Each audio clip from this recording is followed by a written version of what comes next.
بسم الله الرحمن الرحیم. نن یو داسې شاعر در پیژنم دغه قصیده درته وایم. دا ښکارندوی غوري د غور یو سړی تیر سوی دی، درباري شاعر و. نو دی څه وایي؟ د سپرلي ښکلونکي بیا کړه سینګارونه، بیا یې ولونل په غرونو کې لالونه. لونل لونل پلانایا خبرې به نه لونې، درواغ به نه لونې. موږ وایو که نه وایو؟ نو پاشل یعنې د پسرلي ښکلونکي بیا کړه سینګارونه، پسرلی رالی بیا سینګارونه. دا منظر نګاري ګورئ، 800 کاله مخکې شاعري ده. سپرلی سوی شاوخوا ښایست جوړ سو، د سپرلي راتګ سوي ګلان غرونه رغونه دا ښایسته کوي. ښه مځکه شنه، لاشونه شنه، لمنې شنې سوې، تلسیانو زمردي واغوسته غرونه. دا د تلسیانو دا لوی لوی کوباسې دي، دا زمردي زمر دا زرغونه ډبره ته ویل کېږي. مار ته ورښکاره کې وایي مار بیا کار نه کوي، ښه اثر نه کوي، خوراک نه کوي. سبزه خط سے تیرا کاکل سرکش نہ دبا، یہ زمرد بھی حریف دم افی نہ ہوا. مرزا غالب هم استعمال کړی زمرد توری. زمرد په باره کې ویل کېږي دا مار ته ورښکاره کې نو دا وچ ودرېږي، بیا کار دغه نه کوي، خوراک نه کوي، زارې اثر نه کوي. یو زرغونه ډبره ده. نو غالب وایي د محبوب غوښتان هم د ده ښایست هم هغه دغه نه وکوي، د مار اثر د زلفو اثر نه کوي. ګار که مو څه هم دا ډبره ورښکاره که مار هغسې خطرناکه پاته سو، هغسې اثري پاته سو. زمرد یو ډبره. ښه نو زموږ شاعر وایي غرونو زمردي رنګونه واغوستل، زرغونه پسرلی سو نو هر شی شین سو، زرغون سو. د نسان مشاتې لاس د مچېدو دی، ملغلورو باندې وشکولل بڼونه. داسې ښایست سو چې بڼونه ګډ ښایسته سو. بڼ توری اوس هم استعمالیږي. ښه سبززار چې ورته وایي دغه نه دی، دا زموږ مخامخ لان دښته بڼ ویل کېږي. نو دا شنګشتي پکښې د ګلان پکښې دي، درختې پکښې دي. پخوا خو نو که چا کرنې نه کولې هم نیچرل به دا شیان پیدا کېدل په سارا او په رغونو کې. دا به وجود د غاټولو جنډۍ خاندې ورېدې ته، زرغونو بڼو کې ناسې زلمین جونه. ای غاټول جنډۍ ریده دا د ګلانو نومان دي. وای دا خاندې ورېدې ته. ریده ته نن سبا داسې یو ګل دی، دا تک سور ګل دی، دا لکه په سګریټ سې وسځې داسې پاڼې نیچرل جوړي دي. نو شاعران یا عاشقان وایي زموږ زړونه دا رنګه سروي دي لکه دا د ریدې د ګل پاڼه. یو وار خو په وینو سور دی، رنګ هم دغسې دی. نو دی وایي د غاټولو جنډۍ خاندې ورېدې ته، زرغونو بڼو کې ناسې زلمین جونه. زلمیان او نجونه ناچونه کوي، نڅاوې کوي، هر سړی مست دی، موسم برابر سوی دی. ښه اوس دا غاټول جنډۍ ریدې دا ډېر کم اوس استعمالیږي. لکه ناوې چې سور ټیک په تندي وکه، هسې وګاړل غاټولو سره پسولونه. پسول موږ وګېڼه ته وایو، پسول خو پېژنئ سونا چاندي زیور چې ورته وایي. او پسولل معنا سینګار کول. پلانه یې شپ سوللی دی، ناوکۍ شپ سوللی دی وه، پسولونه یې ورغوستي وو. وګورئ دا سوچه پښتو ګاڼه. ګېڼه خو به پېژنئ دغه سره زر او سپین زر. نو ګېڼه توری څه وخت استعمالوي؟ وایي لکه ناوې چې سور ټیک په تندي وکه، هسې یې وګاړل غټولو سره پسولونه. دا غاټولو داسې غاټول یو قسم ګل دی، نو هغو داسې سره سره رنګونه واغوستو، داسې لکه ناوکۍ چې ښایسته شینګار وکړي، سور ټیک دلته ولګوي. ملغلرې چې اوره وخونولیه، په ځلا یې سوه راڼه خپاره دښتونه. ملغلرې خورې سوې، هر شی خواره واره سو. وخونولیه توری دی، لغت دی. حبیبي صاحب لیکلی دی چې د نثار او خوني یې وکړه، ښایست یې وکړي، قرباني یې وکړه. زوړ لغت دی، اوس یې موږ نه استعمالوو. وایي په ځلا سول، ځلا توری چمک یعنې ریډیشن چې ورته وایي. په ځلا سوه راڼه خپاره دښتونه، دا لوی لوی دښتونه. دا منظرونه ګورئ، غر دښتونه ګلان. دا د دغه سړي په قصیده کې اوله وار راغلي دي. او دا سړی د دې دا وایي مطلب دی چې زموږ شاته شاعري هم دغه رنګه ښایسته ده. اوس موږ ته په لاس نه ده راغلې، موږ څه وکړو؟ موږ ته د دغه سړي دومره غټه قصیده په لاس راغلې ده چې سړی حیرانوي. ما ځکه درته وویل چې دا ډېر شاهکار اثر دی. دارنګه شاعري بیا په دا دور کې کول د بل چا په برخه نه ده. زرغونو مځکو کې زل کله کستوري، زل معنا چمک، زرغونو مځکو کې زل کله کستوري. د بلې ژبې تورې ګسه نه استعمالوي چې پر هسک باندې ځلیږي سپین ګلونه. هسک خو ماته ته در ښوولی چې په زړه شاعري کې چې شته وایي اسمان دی، نو داسې سپین ګلان چمک وایي ښه. سپینې واورې ویلینده کاندې بهیږي، واورې چې په غرو بهیږي څنګه خوند کوي. اوس دا وګورئ دا کم منظرونه وړاندې کوي لکه اوښې د مین په ګریوانونه. مین چې زاړي داسې اوښکې پر بهیږي، دی وایي په غرو کې د غر رنګه واورې را روانې دي. دا منظرونه په زړه شاعري کې دا د هر چا کار نه دی. هر پلو رڼې ویالې بهاندې خاندي، له خوښیه سر وهي له سنګړونه. سنګړ توری دي سنګلاخ ښه غټ غټ چټانونه چې ورته وایي. نو دی وایي دا داسې سرونه زی وایي مقصد یې چیشتي اوبه را بهیږي ښایست را روان دی، نو اوبه خو نو خامخا له یو ډبرې سر وایي، له یو بلې ډبرې مخ وایي. دا په شعر کې راوړل دا ډېر کمال دی. یعنی کله کله وایي ہوتا ہے صحرا گرد میں نہاں میرے ہوتے، ہوتا ہے صحرا گرد میں نہاں میرے ہوتے، گستا ہے جبین خاک پہ دریا میرے آگے. مرزا غالب دی وای دا صحرا چې دا لازما تر مخ په خوب کې ورکه سي، څونې لویه صحرا ده زه چې ورته وګورم دا ورکه سي خوب راسي. ہوتا ہے صحرا گرد میں نہاں میرے ہوتے، زه ورته ګورم لویه صحرا ده بیا ورکه سي دوړه راشي نه یې وینم. گستا ہے جبین خاک پہ دریا میرے آگے، دریاب سي دی دا زما تر مخ په مځکه باندې تندی موږ رواني. اوبه بهیږي که نه بهیږي په مځکه باندې؟ نو غالب وایي دا اوبه چې دي دا په مځکه تندی موږ رواني. نو دا رنګه فکر چې دی هغه باد په غالب کې ډېر دی په اردو کې. نو دی وایي دا دنیا داسې عرضي ده که هر څونې غټه ده که هر څونې اوږده ده دا شانګرته پاتېږي دا روان. دا سړی م هغه خبره کوي وایي له خوښیه سر وهي له سنګړونه، هر پلو رڼې ویالې بهاندې خاندي. بهان توری څه زمانه کې استعمال شوی دی بهیدونکی ښه. هغه په ګرامر کې ما در ښوولي چې بهیدونکی د صیغه مبالغه دپاره بهان توری یعنې سوپرلیټیو ډیګري سي ده د انګریزي غه. نو سوپرلیټیو معنا ډېر بهان. څپان توری یعنې ډېرې څپې چې وي، ویاند چې ډېر غږېږي. نو هغه خبرې چې دي صیغه مبالغه ته اوړي. هر پلو د ګلو وژم دی لولي، هر پلو د ګلو وژم دی لونلی، توا راغله له ختنه کاروانونه. مشک و ختنه ښایسته بوی سیزي یو خبره کېږي چې د وسۍ په نوک یو قسم کلمه ده چې وچې کې بیا ختن نو داسې ښایسته بوی زي ده مشک ورته وایي. د مشکو بوی چې دی دا د هر چا کار نه دی. نو دا له وسۍ پیدا کېږي او وسۍ به څو کاله عمر لري بیا به ته هغه شی کې پیدا کوې. نو ډېر نایابه شی دی. خوشبویي چې ده هغه ډېره زیاته ده. زموږ شاعر هر پلو د ګلو وژم دی لونلی، ته راغلو له ختنه کاروانونه وایي داسې خوشبویګانې دي. ګلان چې ششنې څنګه شاوه وي څنګه خوشبویي وي. نو دی وایي لکه کاروانونه چې د ختن راغلي وي. نو هغه دغه وایي په فارسی کې ویل کېږي وایي مشک آن است که خود ببوید نه که عطار بگوید. تو چې د خوشبویي والا له ورشې نو دی د خوشبویانو والا صفتونه درته کوي دا نو خوشبویي ده دا نو خوشبویي ده. فارسي معنی نو دا به نو څه خوشبویي وي.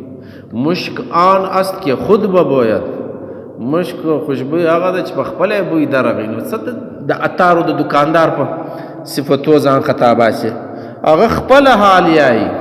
پښتانه وایي ځکه حال نه یایم ځه د وزې ګوډه پښه حال یایي چې شپانه وهلې ده. نو دا چیشتي ته د صفت کوې ده د شو خوشبویانو یا ماما خالي خوشبویانې کښېږده هغه ما ته خپله معلومېږي.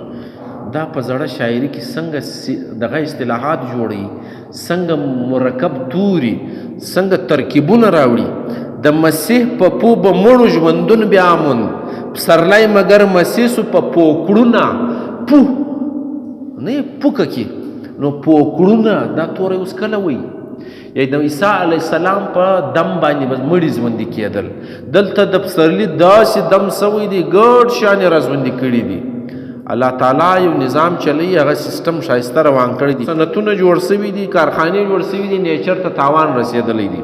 موږ ځنګل پرې کړی دی، موږ بوټي پرې کړي دي، موږ ښایست د نیچر ختم کړی دی. نو تاوان د چا سوی دی؟ موږ بیماره سوي یو. ساینس دغه وایي چې ورځ په ورځ ګرمي جوړېږي، ورځ په ورځ حالات خرابېږي، ورځ په ورځ الله تعالی چې دی په نظام کې اوه بر اعظمه جوړ کړي دي. یوې سیدی هغه خالي یخی پیدا کړی دی. یخی معنا د کور فریج. دا دنیا ته الله تعالی یو فریج هم جوړ کړی دی. انټارکټیکا چې ورته وایي. انټارکټیکا به سر کال یخی وي. د دې څه معنا؟ ما او تا به محفوظ یو. که هغه ویله سو بیا به څه کوو؟ ته په فریج کې شی کښېږده، سهار یې راواخه، فریج ته کرنټ مه ورکوه، د ګیس دې نه چلیږي. نو بیا به شی بچاو شي سهاره ته، خوند به یې څه نم نه وي، نو خراب ځوی به وي. نو دا د نظام فریج چې دی هغه دی چې الله تعالی جوړ کړی دی. موږ که ورسره ولد سو هغه فریج به نه خرابو، هغه زموږ دپاره جوړ دی. اوس نو چې ګرمي ډېره سو یخی به ویلیږي. نو چې یخی ویلې سو سوړوالی ختم سو، ستا سیفټي ختم سو، ته به تر و تازه بیا نه یې، ته به بیماره یې، ستا به یو شی هم نه د کار. نو دا شیان زده کوه دي. دا په شاعرانو کې ډېر پخوا راغلي دي. له مړو خاورې یې اغلی ګل راویست، وچ بیدیا او غر یې کړل له جنتونه. له مړو خاورو یې اغلی ګل راویست. د مړو خاورو څنګه؟ وای که لویي غواړې د خاورو په مقام سه، ژوندی ځان په مځکه شخ که لکه تخم. رحمان بابا وای که لویي غواړې د خاورو په مقام سه. خاورې څنګه لویي دي؟ لیکن مقام تر پښو لاندې دي. نو دی وای لویي په خاورو کښېږده، ځان دونې سپېره و عاجزه که، بیا ته ورته ګوره چې خلک ته کوم ځای له رسوي. او که ته په خپله ځان ته غټ غټ وایې نو بیا نسې لویېدلی. نو دا شاعر وایي له مړو خاورو یې اغلی ګل راویست، وچ بیدیا او غر یې کړله جنتونه. څنګه یې ښایسته کړو؟ له وچ بیدیا او له وچو خاورو څخه ګلان راویستل. الله تعالی نظام چلی سیستم یې ښایسته کړی دی. سړی جاج چې رامشت کړ، رامشت ګرو جاج اخیستل، تجزیه کول. 800 کاله مخکې شاعر وایي سړی جاجي، سړی رامشتګر، رامشت کړل، رامشتګرو. ساز چې وي مشتګر، سازونه وي. مطلب داسې ښایست دی په دا غره کې، داسې آبادي جوړه سوې ده له پسرلي څخه. دا سړی اوس ځي پر بله خوا کیسه بیایي، که سیده بیایي بلې خوا ته، پیلاله ګسه منظر روان دی چې وروره بل نمونه کیسه روانه ده. دغته وایي شاعران د دربار شاعران. دلته ما لیکلی دی چې صفتونه به یې کول، مځکې به یې ښورولې، د باچا صفت به یې کاوی، خلک به یې را بیداره کول. نو وایي وچ بیدیا او غر یې کړلو جنتونه. دا بیدیا هم جنت سو، غر هم جنت سو، هر طرف شینګشتي جوړه سوه. ګیز چوڼي چې په بڼ وکه غږونه، چوڼي چوڼېدل، په هګۍ کې چوڼېدلي خلک ډېر دي. نو دا چوڼېدل څه معنا؟ چې غږ کوي. په زړه شاعري کې چوڼي د بلبل لپاره استعمال سوی دی. وایي سړی جاجي رامشت کړ، رامشتګرو. ګیز چوڼي چې په بڼ وکه غږونه، سهار چې بلبل نارې کې خلکو سازونه شروع کړل. مشتګرو راولاړ سو، خپلې چغه کې ور واچولی چې راځئ، یعنی خوشحالي جوړه سوه. بلبل هم نارې وي، ساز والا هم نارې وي، هر طرف خوشحالي ده، آبادي جوړه سوه. په بربڼ چې غږ د جنون غوږېده سي، ته واچندې سره پیودې اشلکونه. یعنی دا کله چې په بربڼ باندې، سپېره بڼ باندې آبادي جوړه سي، ته به وایي چې ډېر ښایسته شیان یې سره ګډ کړو، ډېر ښایست جوړ سو. اشه دغه سپېره دښته ده چې دلته اوس ګلان راشنه سي، څونې خوند کوي. موږ خو نو بیا هغه خلک چې په پلته یې وهو، له مخه یې باسو. یعنې چې ته خرابېږي که نه خرابېږي، ښه کلک سوک ورکو. مېړه چې په دسمال کې هګۍ راخیستې وي، مېړه پلته ور وڅنډول، ماما ای د چیش راخیستې دي. ډول که د یوه پلته له بله وولو نو یو شی نه دی راخیستی. نو 10-12 هګۍ وې، 8 په یوه پلته ماتې شوې، 8 کې پاته شوې. ډول که د یوه له ووله بس یو شی هم نه دی راخیستی. نو موږ خو هغه سوچ والا یو. دلته شاعر وای دا کار به د ظلما ټاپی راغلی دی پر جنډو، لکه پیغله غوټۍ کاندې مکیزونه. پیغله غوټۍ ګوره نجلۍ چې نوې ځواني ته راشي نو څونې مکیزونه کوي، څونې نخرې کوي، کله غومبر وایي، کله څه کوي، کله بدل یې مستي خو کوي که نه کوي. نو شاعر وایي دا خو ګرد روان دي لکه د ظلما ټاپی راغلی دی.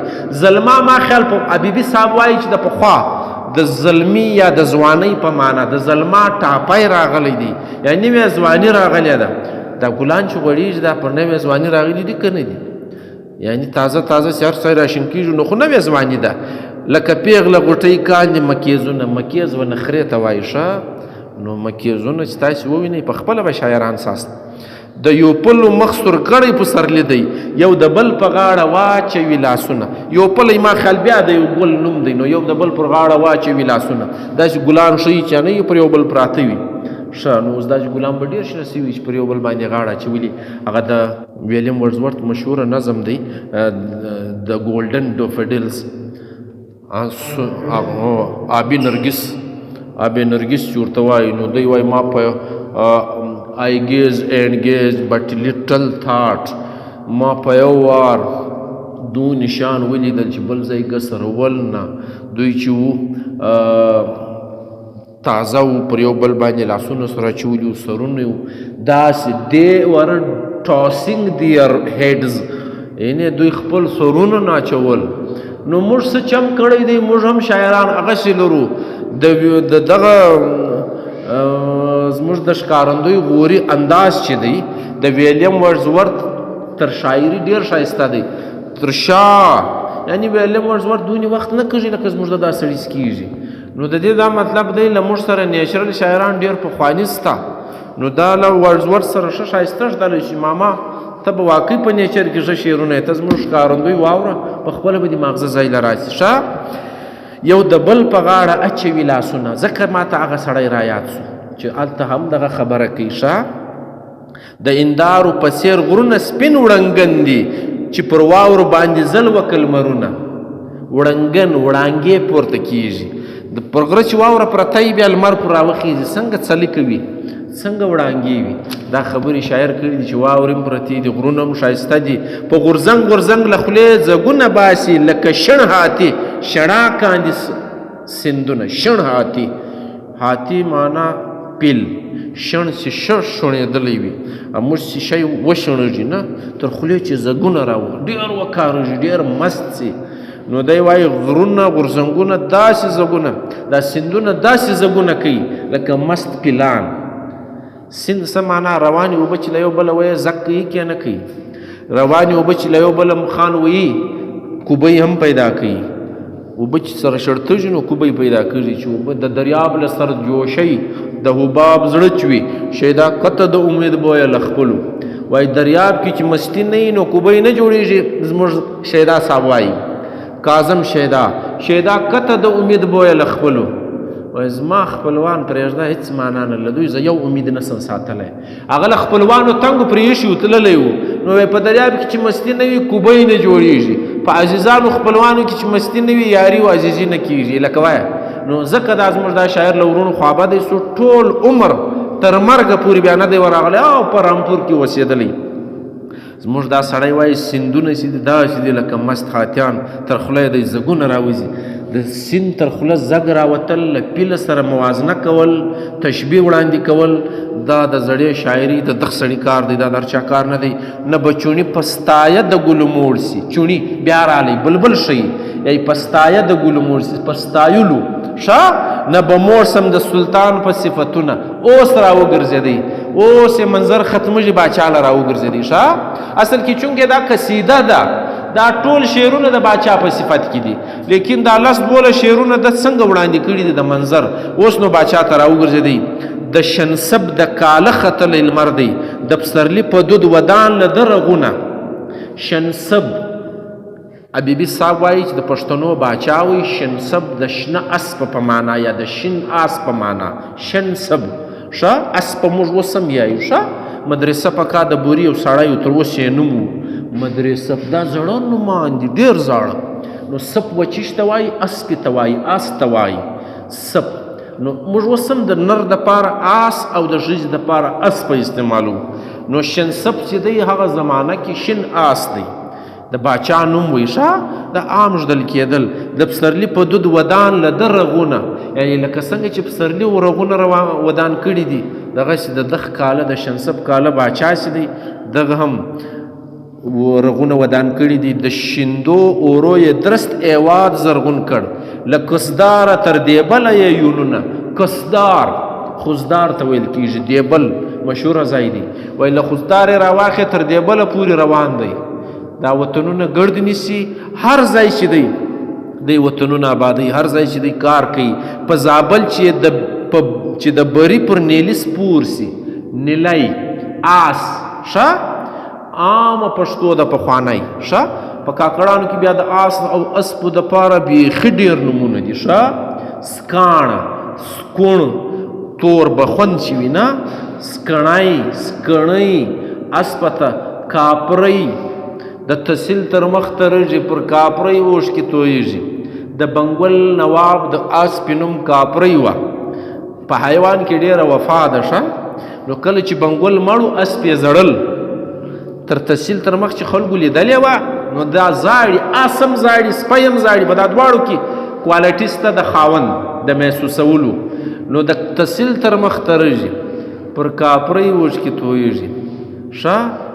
هغه سړی مړ دی، دا وینې اسپی زاړي. اوس منم چې سردار مړ دی، کاپرۍ زین له یې درې راله. زین اس او اسپه چې ده بې خاونده نه وي نو دا چې د زین راله د دې دا مطلب دی سړی نه دی پر سپور نو مړ دی. اوس منم چې سردار مړ نو دا شان چې دي په پښتنو کې عام موجود دي. زموږ دغه شاعر هم راوړي دي، په زابل یې د بري پر نیله سپور سي، په لاهور یې د میړانې ګزارونه، لاهور توری. زما یو مقاله ده، لاهور پښتو لغت دی، لاهور په پښتو کې زانګوی ته وایي. د دنیا یوې ډکشنرۍ لاهور توری نه دی ثابت کړی چې د دغه معنا چی شته. کریم عامر وایده سړی دی چې درښولی دی چې لاهور په پښتو کې زانګوی ته وایي. سپین خوله لاهور که پر لاهور مزنګوه زانګوی را جوړ که، نور شادۍ نه غواړم مستانې ستا پیکی را باندې خور که. ما پخواني خلک غایولي دي چې پخوا چې وایي زانګوی دا باچا به په زانګوی کې زنګېدی نو تخت زانګوی وایي که نه وایي دښتې لاهور ویل. نو باچا چې چیرې کښېنستی هغه ځای ته لاهور وویل سو. ځکه په بوري کې هم یو کلی لاهور دی، ځکه په صوابۍ کې هم یو کلی لاهور دی. 11 لاهوره د پښتنو په سیمه کې نور سته. نو چې شته وایي تخت ته، زانګوی ته. نو دا هغه د زموږ دغه شاعر را د 800 کاله مخکې په لاهور د میړانې ګزارونه دا ډکشنریانو لیکلي دي چې دا ډکشن از ډیرایوډ فرام د ایسټ واریرز. هغه موږ ښیي دا خوا چې کوم خلک راتلل جنګجو خلک، دا توری هغو راوړی دی، موږ یې په معنا نه پوهېږو لاهور چې شته وایي.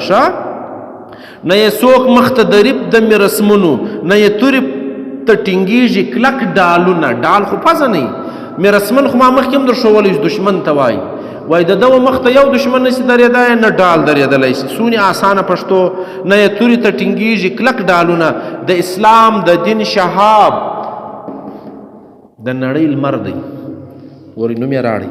پخوا به باچیانو ته خلکو لقبونه ورکول، دا شهاب دی، د لمر دی، دا ډېر د دین شهاب دی، نبي شهاب الدین ورته ویل. دی به بس یو شین سخوندر و، یعنې اورنګزیب اورنګ دی، د ګردې زمانې باچا دی، بیا شایسته دی. او د باچیانو نومان چې بو دا به خلکو درباریانو پرېږدل. مړه ته نو یو دانه یې به نو دانه به وایي دغه شی باچیانو ته درباریانو بالا کړي دي. وایي پیر صاحب دونې نه لوړېږي لکه مریدان چې پرته کوي.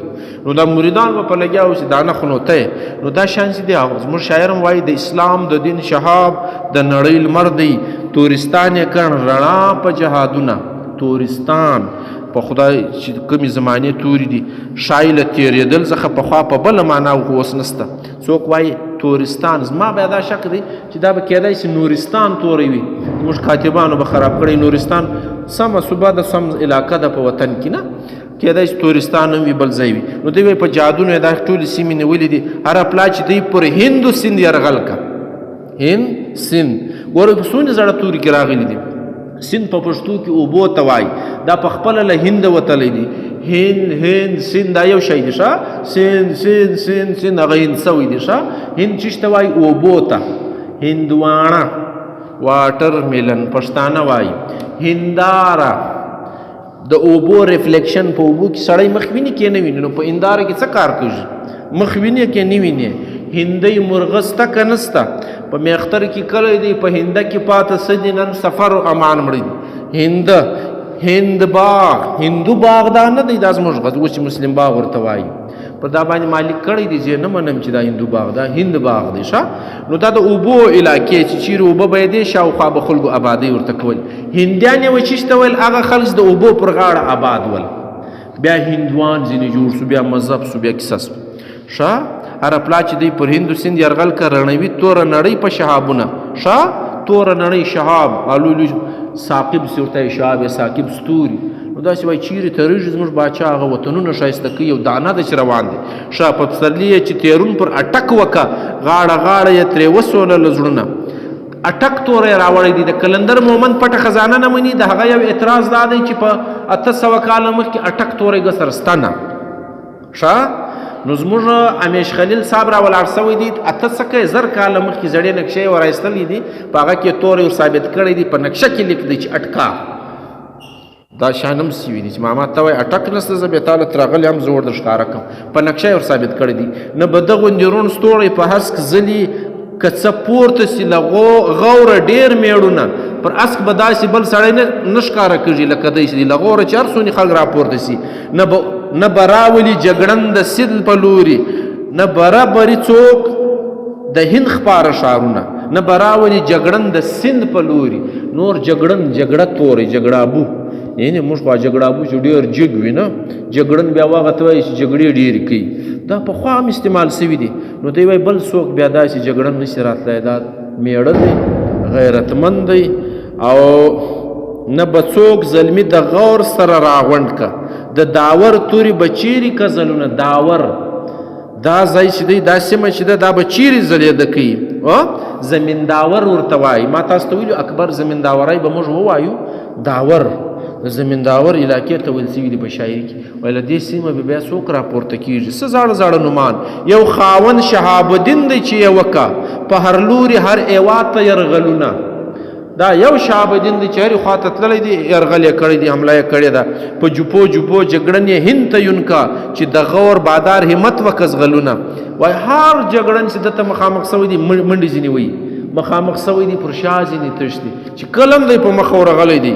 نن په سند باندې تېرېږي یرغل کاندي ګورئ دا تاریخ دی هلته سند له تللی دی دا سړی دلته راغلی دی خوزدار له تللی دی دیبل له تللی دی زابل زه روان دی په داور را تېر سوی دی هند له روان دی ګرد په یوه قصیده کې راغلي نو د دې دا مطلب دا دی چې زموږ دا شاعر د دربار سړی دی ورسره ملګری دی پخوا به شاعرانو د باچیانو دغه شان لیکل چې د غور بادار همت وکه زغلونه نن په سند باندې تېرېږي یرغل کاندي په پرېتم یې زمري ریږدي په ځنګلونه له ویرې زنګلي په زمري په ځنګلونو کې ریږدي دغه چې ده که نه ده باچیانو نه ده یو دانه ده ښه سپان سندې هم له ډاره ایلایکه پر اوږو وړي د غوریانو ښه ایړونه سپان سند هم له ویرې څخه ویرېږي سپان یعنې ښه سپې پکښې دي په هر کال اټک د ده ښه راغلی کاندي په هر کال اټک د ده ښه راغلی کاندي د دې دا مطلب دی چې دوی هر کال اټک له راتلی چکر یې راوایي او دلته چې به کم خلک وو هغه به ویلکم ورته ویل چې خدای دې راوله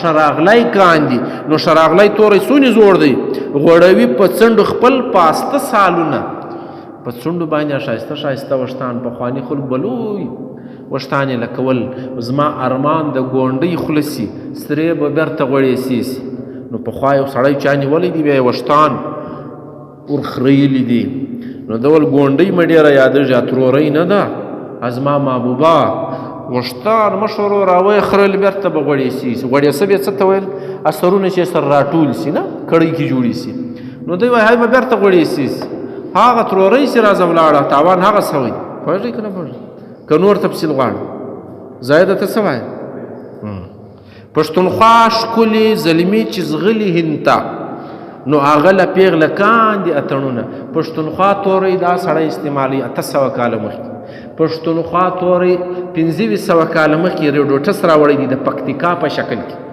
پکتیکا هغو ښې نس ویلی هغه یونانیانو پکتیکا معنا پښتونخوا د پښتنو وطن نو څه ټیم راغلی دی 800 کاله مخکې په شاعري کې 1500 کاله مخکې د یونان په لیکوال په کتاب کې راغلی پکتیکا اوس هم د افغانستان یو صوبه ده پکتیکا ورته وایي که نه وایي نو دا دغه پښتونخوا ده ښه نو په پښتونخوا شکل کې دا دی د ښکارندوی په قصیده کې سته د مخزن الاسلام د خوندرویزه 1500 کاله مخکې کتاب په هغه کې سته نو دا زموږ خلکو چې سیاست کاوي دا د پښتنو سیمې دي چې نوم پښتونخوا ورکاوي دغه بنیاد وایي چې باید دا ډېرو خلکو یاد کړې ده ګزاره کوه نو د پښتنو سیمه ده د پښتنو خوا د پښتنو سیمه نو ځکه خیبر پښتونخوا دا صوبه ده زرغونې خطې اغوستې وې د غرونو بټ بیدیا هم دې پسولنې وي ځانونه بیدیا هم دغه رنګه د زرغونه غرونه هم زرغونه سوي دي هر ګیس چې لمر سره کږي له ختیځه سوچیون که د لویدیځه په سنډونه ختیځ او لویدیځ توری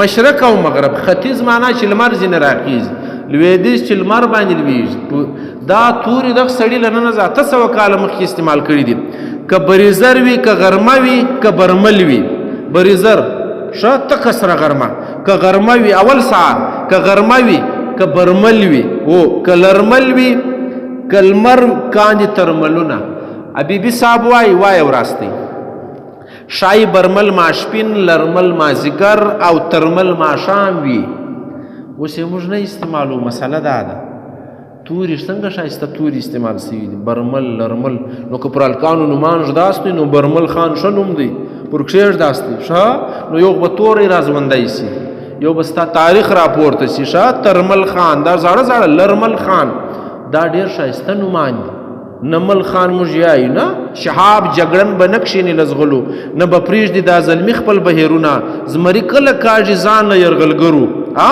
سویه نه که مات موټونه یا ورمېږونه زلمی پر شا نه ځي په جهان د ننګیالو دي دا 2 کاره لیا به وخوري که کرۍ لیا به کامران ځي خوشحال بابا هم وایي 2 کاره به کوي لیا به سر خوري لیا به ګټه کوي دواړه کاره به کوي ښه یا به جګ د بریو رپی په هند کې رپېدل رپی و جنډۍ ته ویل کېدلی دي پخوا به رپی ورتل کېدی رپېده چې کوي ښه یا به پرېږدي هم په دې 4 سرونه ښه دا سرونه به پرې کړي یا به پرې کاندي یا به وران که بتونونه د بمبړو بدتون د بودا د عبادت ځای دا تون توری وګورئ څه ټیم استعمالیږي بدتون نو دا سړی وایي یا به وران که بتونونه د بمبړو یا به سره کاندي په وینو ایوادونه ایواد توری وطن دپاره ایواد یا هیواد دواړه یو شی دي پښتانه وینې هلکم یایي الکم یایي څوک یې هی وایي څوک یې وایي دا هېڅ مسله نه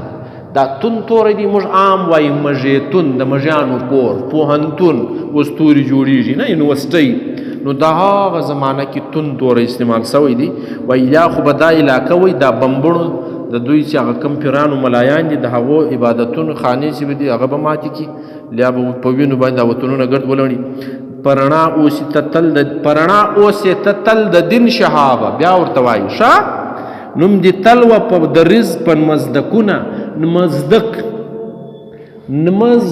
د نمانځه ځای ماجد ته ویل کېږي اوس هم د ژوب ډېر خلک ماجد ته چی وایي مزدک وایي که نه وایي نو عام توری دی ښه مزدک یو سړی هم تېر سوی دی د نوشیروان عادل په زمانه کې ډېر زړور سړی و نوشیروان عادل له دغه سړي پس بیا نوشیروان سو وراغی وای باچا سلامت هغه یې ها یا که د یو سړي په خوله کې د یوې ګولې ګنجایش نه وي وږی وي او له بله سړي سره 2 پاستې وي بیا به څنګه کوي هغه نو دا یو پاستې د ده ته ورکړي دا د حضور پاک صلی الله علیه وسلم تر زوکړي لږ نه مخه تېر سوی دی نوشیروان عادل مزدک د ده دربار ته حاضرېږي نو مزدک ورته وایي که د سړي سره مړۍ نه وه او له بله سره 2 وې نو دوی وایي یوه د ورکړي باچا ورته یې دغه نوشیروان عادل بیا باد کې ورته ویل سو هغه ټیم شین غویی نو دی وایي چې دا 2 وي که سړي بیا نه ورکوله مړۍ هی بل له لوږې مړه کېدی نو نوشیروان ورته یې بیا دې په زوره ځینې واخلي چې په سمه یې نه درکوي او ته له لوږې مرې له ده سره 2 دي له تا سره یوه نسته نو په زوره دا یوه ځینې واخله ده ول دغه ګای دی هغه ولو چې راووتی خپل فوج ته ول ټولې سرکاري خزانې لوټ کاست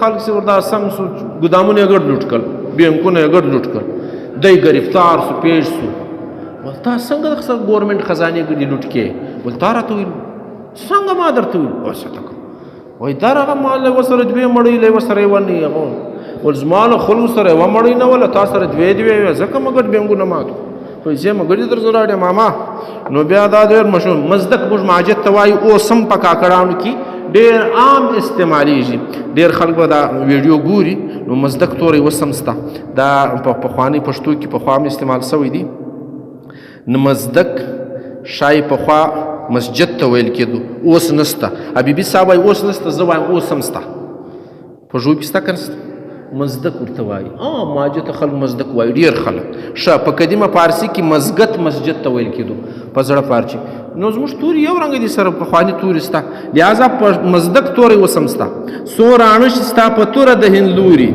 څو چې نست کړې له نړۍ بوترونه نیست کول نیستي ځین جوړول بوتونونه چې تر څو پورې ستا نوم شته ته به دا بوتونونه ګډ وران کړې دا د بت عبادتونه چې کوي دا خلک به ته وران کړې ستا په زیرمه دي خاوند د لوی څښتن دی موږ خو ستا په مرسته یونه زچیونه زوچیونه ستا په زیرمه دي خاوند د لوی څښتن دی موږ خو ستا په مرسته یونه دوه قسمه یون دی یون معنا تګ او یون معنا موږ یو یعنی موږ دلته یونه موږ یون کوو هغه د تګ والا یون او دا بل یون او زیرمه توری چې شته وایي زیرمه معنا سټور د وینې زیرمه بلډ بینکس ورته وایي د وینې زیرمه څه دپاره وایي چې وینه پکې زیرمه کیږي نو هغه خلک چې دي هغه زموږ زاړه توري غرض دا که چیرې تاسو پښتو شاعري ویله زړه شاعري مو ویله نو زموږ ښکارندوی غوري سم ووایاستئ د کمال شاعر دی د قصیده زموږ د پښتو ادب د تاریخ شاهکار نمونه ده ما د سرسري درته کښېښوه تاسې په غور ویلی سئ که پوښتنه لرئ په دې اړه باندې ویې کاست پوښتنه نشته زویه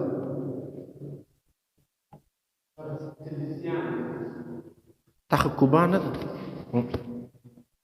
داسې ته واغوندې نو زه تور کې معلومېږم نه نو پخوا به لوی لوی کوټونه چوغه او غټ کوټونه هغو ته به یې ویل بله پوښتنه لاش تنکۍ څانګې